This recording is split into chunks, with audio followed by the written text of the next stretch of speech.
Peace, family. In this video, I want to talk to you about how to create your own lane. Okay. If you haven't watched the last video, how to hop timelines, I think you should go watch it. You should pause this and go watch it. Okay. Because this concept of how to create your own lane is a continuation of the previous concept of how to hop timelines. Okay.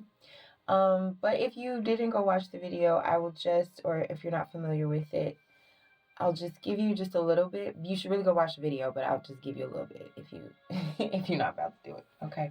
But basically, when I was talking about hopping timelines and switching realities, one thing that I mentioned was that in order to hop from one timeline or reality to another, you have to build a road so that the path from so that the people from the reality or the timeline that you want to be a part of, so that they can find a way to come get you and bring you in. Okay, but they have to have a way to reach you.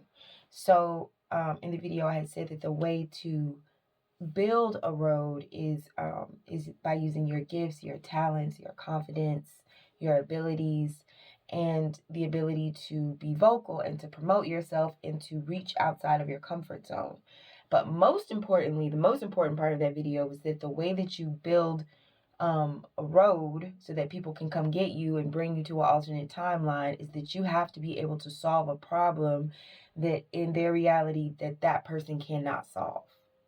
Okay, so you have to be, something that's like out of the ordinary for them, but you are able to solve a problem that might be ordinary for you. I don't know. That's semantic. The point is, you got to be able to solve a problem that they could not solve.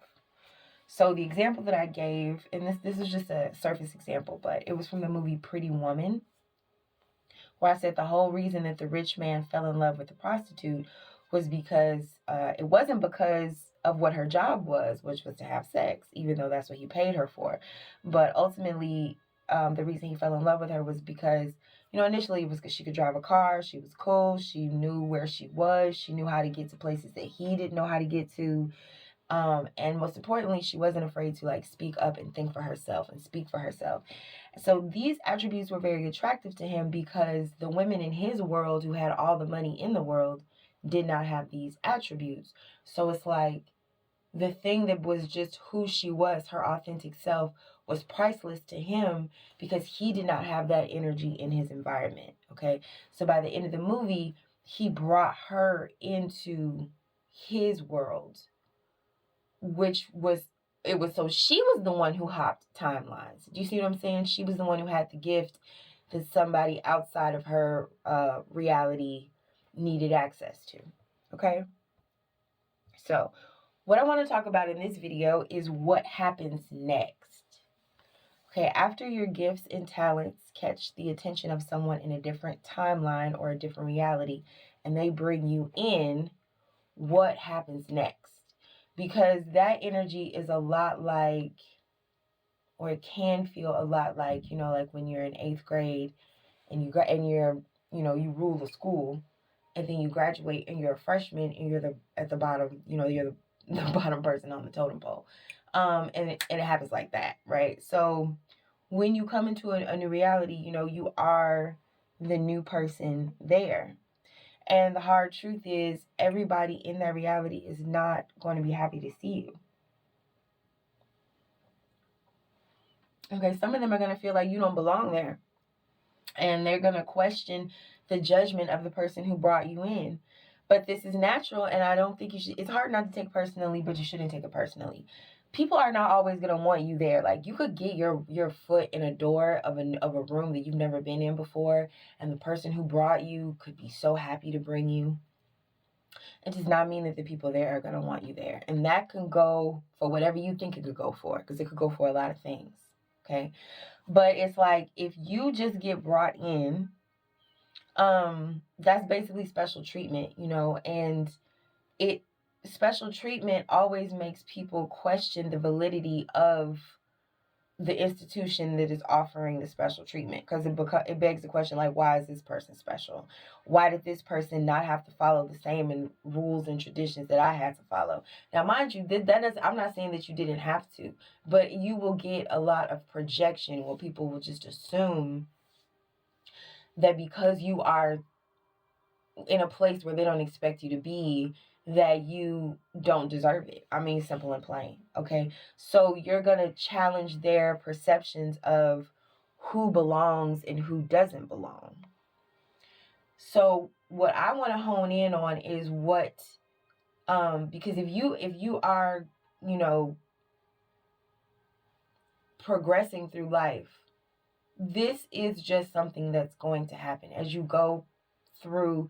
You can call them timelines, realities, levels, whatever you want to call it. As you progress through life, you're just going to have like new spaces where the challenges are different. The challenges are harder, but it's because the rewards have the potential to be much greater and much more fulfilling. It just depends on how you play it. Okay. So,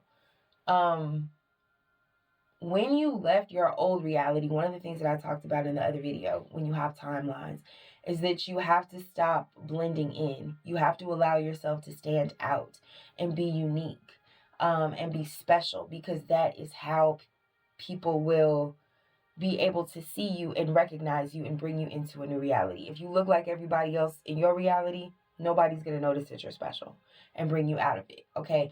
So up to this point, if you have hopped timelines, you would have really cultivated the idea that you are special and that you should be unique and that you should be vocal about your differences and stuff like that. When you get into the new reality, that's going to be so hard to continue to do, because you will want to regress into people pleasing behaviors, into going with the flow, into blending in, and the people in that reality are really going to want to hammer home the idea to you that you are not special, that you ain't nothing special. Do you understand? So it's really going to be up to you to be mentally strong enough to keep your eye on the fact that you want to create a lane. So you are special and you are in the space of affirming that specialness. And it's a very vulnerable space. And it is, when you're around the big dogs, it's really hard to feel like you are anything but a puppy. I guess that's what I'm trying to say. It's just hard to feel valid and feel like you have the right to be in those spaces. Okay. So the reason why the pressure is going to be even stronger is because the people in that space are going to want you to prove to them that you belong there. And so the way that people tend to expect others to prove that they belong is to blend in, is to act like us, be like us, think like us, look like us, dress like us, speak like us, like do what we do, say what we say, think how we think, choose what we choose. And you have to understand that doing that is not what got you into that space in the first place. Now, I'm not saying that you should be a rebel in every space that you go into, because there are certain spaces where you are not one of a kind. You are not special and you are happy not to be special. Like maybe in your family, there's a certain culture and you're like, yeah, no, we all do it like this, like none of us are above the other. And so I'm not talking about those spaces, because guess what? Those are not the timelines you're trying to hop out of. I'm only speaking of the new spaces that you find yourself in after you have been pulled into a new reality or a new timeline, because that's like a form of magic that you have done. You have manifested a new version of your life. And so when you do that, if you don't want to lose it or get lost in it and continue to progress through it, you have to continue the same behaviors that got you in there, which was standing out and being unique and being confident in your gifts and skills and talents and being an individual and solving problems and being creative. That's what got you there. So you then can't turn around and give all that up, even though the people in that space will expect you to. It's a mind trip. But they're going to want to expect you to be agreeable, be pliable, be people pleasing, get along. What do they say? You gotta go along to get along, or you gotta get along to go along, which is you can flip it, but it's basically a phrase people use to say that sometimes you just have to suck it up and do that shit. And I'm not saying that it's untrue, but I'm saying if your goal, if your aim is to create a lane, then you can't do it. Okay. And I had another video where I was just talking about like why you shouldn't tell people your plans, and how the reason is so much more subtle than you think. And this is a similar thing that I'm about to say now. Okay. The reason why you can't give into the impulse to prove to the people in the new space that you belong there and that you deserve to be there is because the second that you say to yourself, I have to prove myself, or the second you act in a way that implies you believe that you need to prove yourself, right there, they got you. Because right there, you're giving them the authority to decide whether you belong or not, when they ain't the motherfuckers that brought you there. They're not the authority of it. Do you see what I'm saying? It's like the second you have the thought like, oh, I gotta prove myself, then it's like you agree with them that you need to prove yourself. You agree with them that you don't belong there. You agree with them that is not 100% the case. And now you're trying to make up for it by being extra nice and doing what they like and blending in. But you have to understand, in their eyes, that's only going to make them continue to think that you don't belong there. Okay, because they'll be able to tell that you're only being a clone of them, which means you're not being true to yourself. And if it's yourself, if you enter a situation where it's your originality, your uniqueness, your specialness that got you in the door, the second you forsake that to prove that to anyone on the other side of that door, only will like do the opposite of what you intend. So it's counterintuitive, but it's like you just really have to lean in. You have to continue to lean into your uniqueness and your differences, even if it feels like you're pissing people off. And that's the second thing I wanted to say, which is maybe the third thing, the fourth thing. I don't know. I've said a lot of things, but that's the other thing I wanted to say is that if you are creating a lane, you cannot be afraid to piss people off. In fact, you're going to have to piss people off, because if you agree with them, if you please them, then you're basically getting behind them. Then you're not creating a lane, you're following a path that they are leading. So you are going to have to deviate from very well-worn paths. In other words, there's going to be a lot of people that's taken step after step after step in the same direction and done things the same way. And if you're creating a path, if you're creating a lane, you have to deviate from that path. You have to do something different, and you're going to be the first one to do it. That's creating a lane as well. So when you are the first person to do something, when you're the first person to go in a different direction or split off from an organization in a type of way, it's definitely going to piss people off. And that is what lets you know technically that you're moving in the right direction. Okay. So y'all know I love to talk about movies. So I'm going to use a few movies as examples of what I'm talking about, because I feel like popular culture is based on real life situations a lot of the time, or situations that we make real because it becomes a part of our culture and we subconsciously play out those stories. So in any case, you know, people could think it's shallow or whatever. I don't give a fuck. I like to use movies as examples. I like movies. I like to watch them. So maybe y'all can relate. If y'all my people, relate. Okay. First example I want to use is the movie Remember the Titans with Denzel Washington. If you have not seen it, it's based on a true story. It's about a football team in the South. This is about the first season that they were integrated with black and white, and that season that they were undefeated. But what happened was before the season that they were integrated, The coach was white, and the players loved their coach. But because of because of the integration, they had to integrate the management as well. So they brought they brought in Denzel Washington to coach alongside the white coach.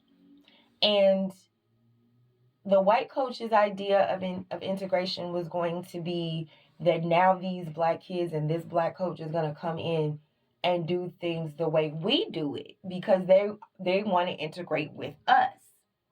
And that's the idea a lot of the time that people are going to have. They're going to think, well, shit, you want to be with me, you want to be like me, so do it like me. And that's not always the case. Yeah, hell no. So in the movie, Denzel came in very confident. Like, he did not deviate from the reasons why he was chosen from that job one bit. He did not sit back and allow someone else to tell him to do something he was hired to do. You feel me? He was like, no, I'm going to do it my way. And it pissed a lot of people off. And this was in racist times. So, pissing people off has, it can have dangerous undertones. It can have undertones that have to do with physical harm, but he didn't care. It's like, you can't care about all that. If you are creating a lane, you have to be true to yourself. And he did end up creating a lane, because that was the first time that season or that team, or any team, I think, had such a long undefeated run. There were some other elements to the story that also made it noteworthy, but I do think that the fact that he created that record is part of what caused that story to become a greater story, to become a movie, to tell other people about it.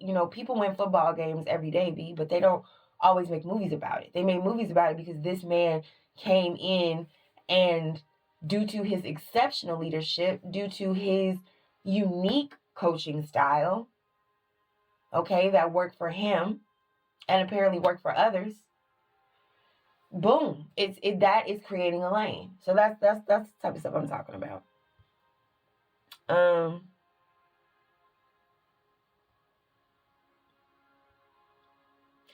I think another good example is from the movie Legally Blonde, where, the girl wanted to go to college just to follow her man because she wanted to marry him.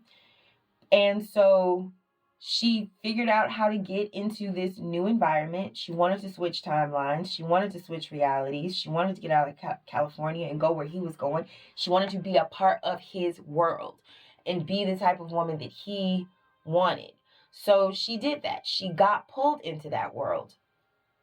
And then she tried to enact some of the people-pleasing behaviors that I'm talking about, to try to blend in and convince them that she's one of them. But like I said earlier, it only kind of emphasizes the opposite. When you try to fit in, it kind of emphasizes the fact that you don't fit in, because the people who fit in don't have to try. They just do.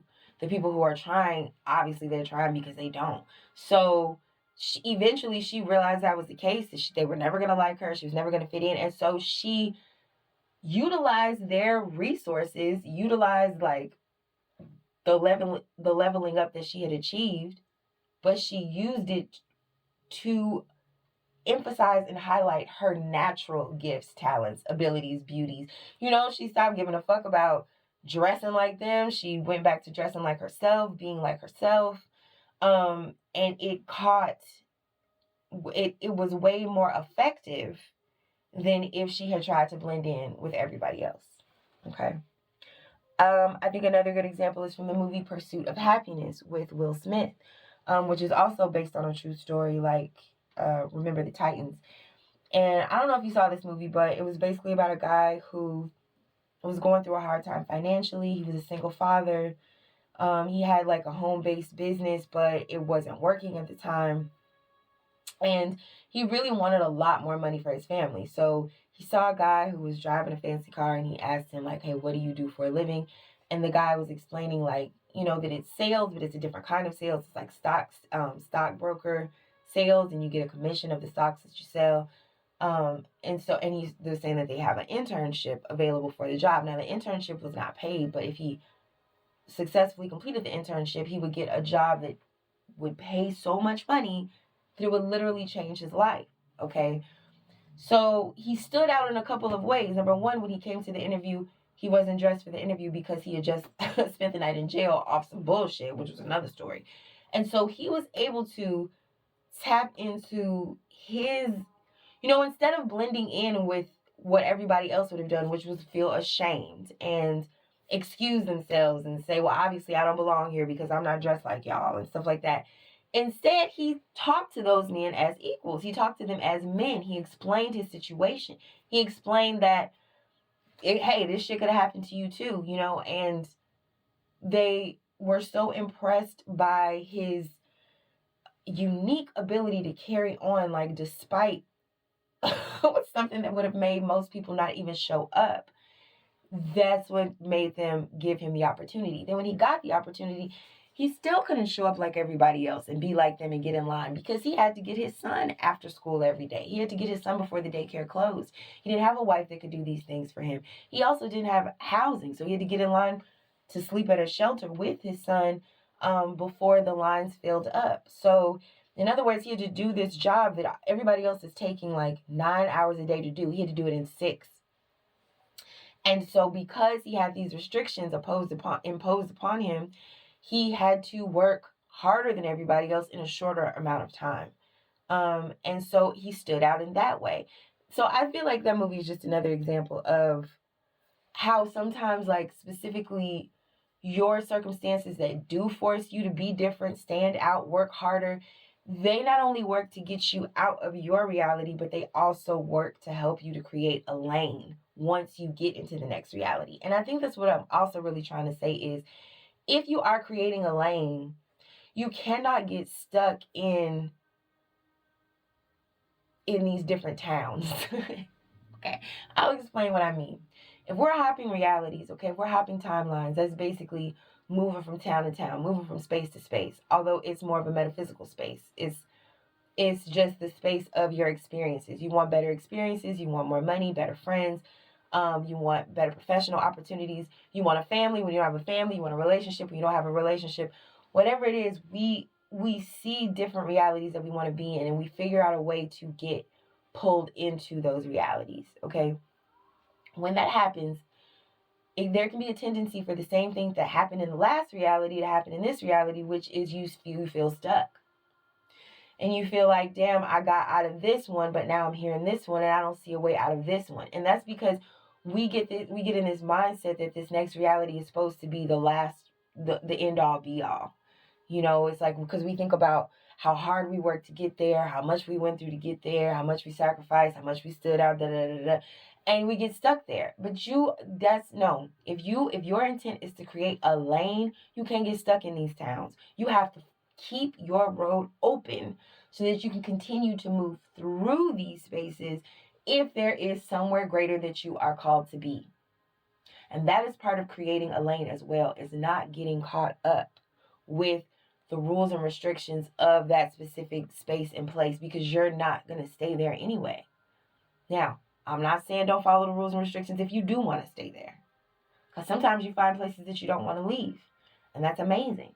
But that's not what I'm talking about. I'm talking about if you have your eye on a greater goal and you have to move through certain levels to get there, don't allow any of these levels to get you stuck by making you conform to their rules and restrictions, when really the thing that got you there and the thing that's going to get you past there and through there is to continue to be true to your personal direction.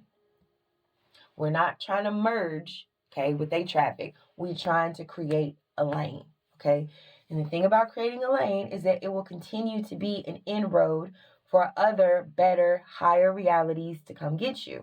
So, for example, the example that I just used with the pursuit of happiness, once again, we only know this story because he wrote a book about it that became a movie. It's like his road, this one experience continued to be a lane. He didn't just end there and be like, okay, well, I became a stockbroker and that was amazing and that's all I wanted to be. And then he'd be like a really cool stockbroker that nobody ever heard of except his clients. But he had his eye on a greater purpose. Okay, so that's what I'm talking about.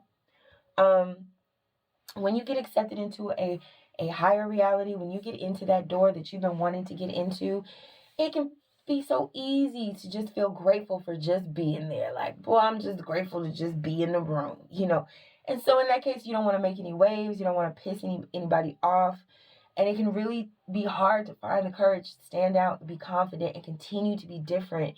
Especially if you feel like the people in this new reality know more than you, or they have more resources than you, or more clout than you, more wisdom than you.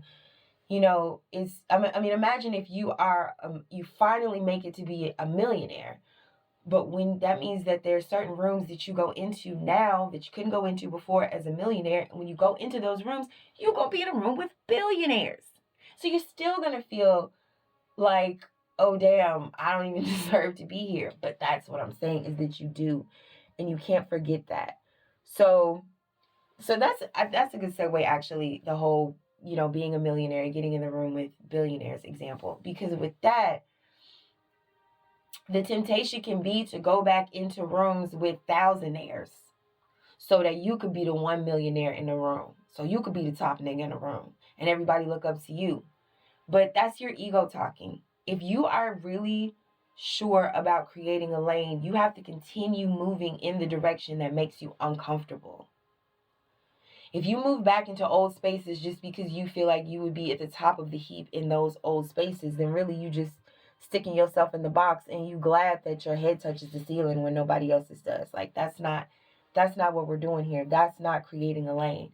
So that insecurity that you feel that's gonna make you want to turn back and go the other way, or even if it's not that insecurity, say you try to create a lane and you go into a new space and you're too unique, you're too special, and they put you out, because that can happen too. So whether you get put out or whether you feel insecure while you're in there, there's still this impulse to want to go back to the past, to want to turn around. But I want you to look at what I'm saying, like literally spatially, okay? Think about this in terms of space. If you pretend like you're you're trying to create a lane. And so first you're on a path, and that path leads you into a specific place. And you get put out of that place. Okay, your instinct could be to just turn around. Okay, but if you turn around, if you go back towards the past, if you go back the way that you've been, not only are you not creating a lane, not only are you staying on the path that everybody else is on, but now because you were going forward and now you've turned around, now you're at the back of them. Okay, now you're the least of them because you tried to go a new way and you couldn't, and so you just went back to it's like going back to the back of the line, I guess is what I'm trying to say.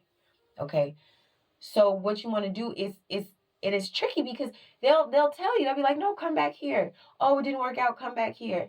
And they'll, you know, that energy, that old reality will put itself back in front of you like it's the future. Like they're like, come this way, as if they're in front of you, and they're not. Your past is not your future, and it can never be. So don't allow yourself, just at a moment of insecurity or uncertainty, don't allow yourself to let that lead you back where you've already been. Sometimes it can feel really uncomfortable to just stand where you are, even if you don't know where that is, because you are creating a lane. Okay? So if you just don't turn around and go backwards, then what that does is that forces the past to stay behind you. And guess what? If you got a bunch of shit behind you that has to stay behind you, and you're continuing to make a way through the obstacles that are in front of you, that is the definition of creating a lane. It's not a path because no one's done it before. Okay? You don't know what's in front of you. But it's a lane because there are people coming behind you.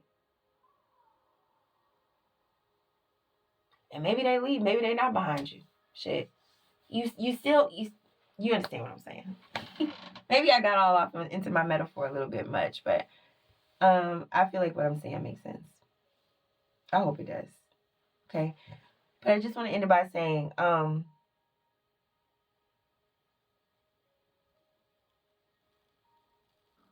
yeah, I think I said what I had to say, actually. I think that was it. Okay, guys. Well, thanks for listening. That's all I had to say about that. Peace.